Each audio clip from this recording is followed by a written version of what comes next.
Good morning, good afternoon, or good evening, wherever you are. Remember, you have greatness inside of you. Welcome back to another AB Daily News with the hockey coach guru called Frenchy. Today, episode number 222. What do you have a new coach today? First of all, breakout candidate in 2023 for the Montreal Canadiens fan players. Then, Juraj Slafkovsky future at the deadline. Then finally, the World Junior Championship update 2023. But before we talk about our subject, we want to invite you, please don't forget to click on the like, subscribe to the Hockey Nation Show, and leave me a comment about this episode. And let's dive in talking about the first subject of the day. First subject of the day, guys, the World Junior Championship 2023 update. The Team Canada won by the score of 6-2 over the USA. By the score, you're going to say, oh, that's an easy game for Canada. No, it was not.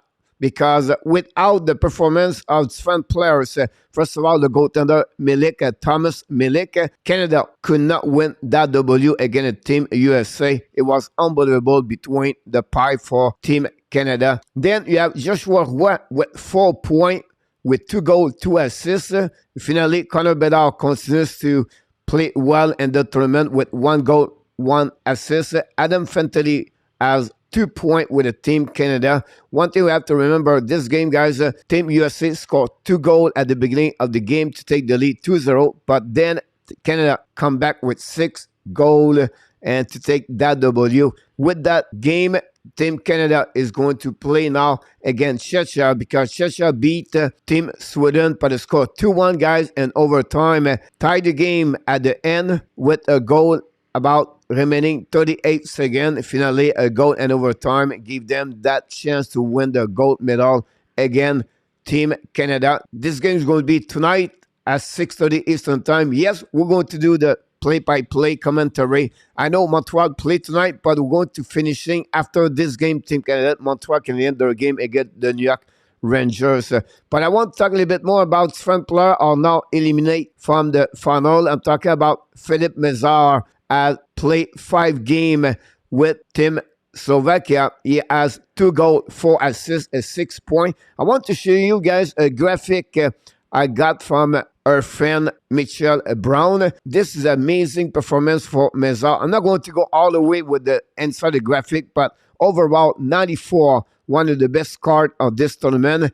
84 on offense, his transition 98, defense a bit lower at 47, but you can see, guys, his shooting percentage, his passing, his transition, it was excellent. And then different other categories where Philippe Mézard was one of the most important players for the team Slovakia during the World Junior Championship. Take a moment to maybe pause this video and looking more about deeper about the card of Philippe Mézard. I'm not done because I have another one. I want to talk about Lane Hudson that played against Team Canada yesterday and last night, going to play on the bronze medal now against Sweden. Has been a standout offensively, leading the tournament and complete slot pass among defensemen, having a completion percentage on the lower side. Tell you he has really been experimenting and pushing his limit.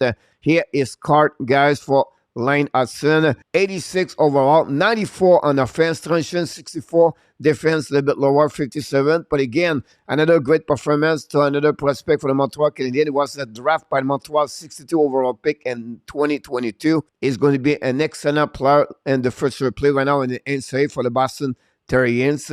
I believe he's going to return one more year with Boston, but we have to admit Lane Hudson, for the first time, play at the World Junior Championship, delivery very well his performance with Team USA. So don't forget, guys, Team Canada play tonight again, Team Czechia for the gold medal. So just give you an idea, guys, 2 good performances of Lane Hudson and Philippe Mézard on the World Junior Championship. And I would like to hear from you guys. Leave me a comments about the World Junior Championship, Team Canada, Connor Bedard, Joshua Roy, all the prospect Montreal, what they did during this tournament. And let's move on now, guys, for the next subject of the day. I know it's a little bit early, but today I want to talk about the Montreal Canadiens top breakout candidate in 2023. First of all, I want to talk about Jordan Harris. Most steadiest defenseman with 49% control chance and CF percentage. This gives you an idea where Montreal struggled for the last 10 games, but he's still performing as a defenseman because a lot of people don't only looking for offensive, the number, the goal, and the number assist, but Harris is one of the best for me, Montreal Canadiens, since the beginning of the season, compared to the rest of the teammates as a defenseman, where the average is about 42.4. He does the little things where we don't pay too much attention. The puck, the stick on the ice, his position, his skating, his D-rush, pinching, and the offensive zone, his cap control. Overall, for me, Harris brings some kind of consistency. Of course, he makes some mistake. Of course, sometimes you have bad game like any other players. But for me, since the beginning of the season, I believe Harris bring consistency with Kovacevic for the Montreal Canadiens. Listen, guys, with Harris' performance, Jacky and Coley, I think Montreal Canadiens are maybe possibly to trade Joel Edmondson right away and not keep an extra veteran for the upcoming year because they want to open up a spot for those three rookies for the Montreal Canadiens. So it'll be really interesting what's happening at the trade deadline for Joel Edmondson. The next player I want to talk about is going to be another rookie. He's playing right now for the Montreal Canadiens. It's Justin Barron, breakout as a right defenseman in 2023. I love his improvement, his development, his progression this year with the Laval Rocket. His productivity at Laval is excellent with 25.7 goals and 18 assists. For me, he's getting stronger, better, and defensive zone coverage. Of course, his physicality has been his biggest problem, but I feel like he's better on his position, the way he played the puck, and I think it's going to helping him to have a spot for the Montreal Canadiens next year. We know at the beginning of the season, have a really bad training camp. Not many people mentioned, but he recovered for a really bad ankle sprain, almost like a broken foot last year. It took a little bit more longer to recover at 100%. But since October, play with Laval, and I like the way he played with Montreal Canadiens. I think is possibility to become a candidate breakout for 2023. My next player, guys, is Sean Farrell. I expect him to join the Montreal Canadiens in 2023 for the upcoming season. He is right now the second highest player in the NCAA by point per game. He has 19 points in 12 games. This is his second year with Albert Grimson. I expect Montreal Canadiens offer him a contract like they did with Jordan Harris last April 2022 to offer him a contract, entry-level contract for Sean Farrell, but expect Farrell to become a hockey professional player for the upcoming year. And I'll not be surprised, guys, he break out with the Montreal Canadiens in 2023. My last player I want to talk about, guys, is Juraj Slafkovsky version 2.0. I understand maybe you fans, you expect him to produce more. You expect him to become better. But when you play on the 4 line, you play only 10 minutes. Don't expect too much. But I will say to you, since the beginning of October, where we at in January, is a player developing better. Progression is good. His improvement is good. I know he struggled in December, but he's not the only one. The team struggled, of course, all together. But I think for me, for the upcoming year, is going to be another candidate breakout for the Montreal Canadiens. He's going to be wiser. He's going to be stronger. He's going to be hungry. He wants more. He would be excited to return with the Montreal Canadiens. And I think this player could become better for the upcoming year. He can be another candidate, like I said, breakout for 2023. And that's conclude, guys, all my breakout candidate in 2023. Please leave me comments. Tell me what you think about my suggestion. Maybe you have other players that you expect to break out candidate in 2023. And maybe some of you say, what about Owen Beck? I still believe Beck is going to return one more year, junior, compared to Joshua Roy. I expect him to play with Laval Rocket next year. Let's move on now, guys, for the next subject of the day. My last subject of the day, guys, is about Juraj Slafkovsky crucial deadline. I don't want to start a controversy here. I know some of you say, oh, you should be at the World Junior Championship. You should be at the American Hockey League. You should play junior. You should play this. I understand that.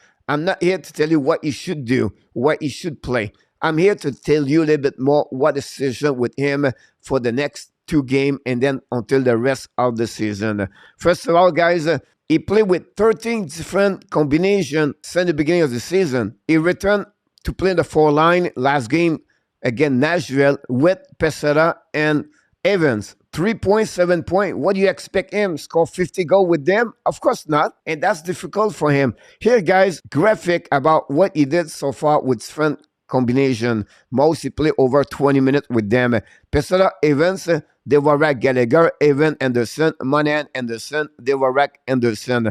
Here is CF is high danger scoring chance and X goal for. His best line it was with Jake Evan and Josh Anderson. You can see they are on bold, give you an idea what he did. But again, that's the problem with him with the Montreal Canadiens. Play most of his time and the four line. Look like no room top six for him for the next couple of weeks. With the return of many injuries like Gallagher, Monahan's coming soon. His spot honestly should be on for the next couple of weeks on the four line. Now, here's my point to you about Slafkovsky I want to bring to you. Crucial deadline. He's going to reach 40 game and the next two games. So when he's going to play against the Rangers this Thursday and Saturday, now he's going to burn 1 year contract UFA later. Is it advantage Montreal Canadiens or advantage Slafkovsky? Is it benefit Montreal Canadiens to return him in Laval? Here my thinking about that situation. If he's going to be stuck at the bottom line with no TOI, no power play, and not play on the top 6 or the top 9, play about 14, 15 minutes, I expect him or I would prefer him to return in American Hockey League. I don't think so. What it would be more benefit for him to stay with the Montreal Canadiens for the next couple of weeks or month to play at the bottom and not have much minute per game. It's a really important decision for the Montreal Canadiens.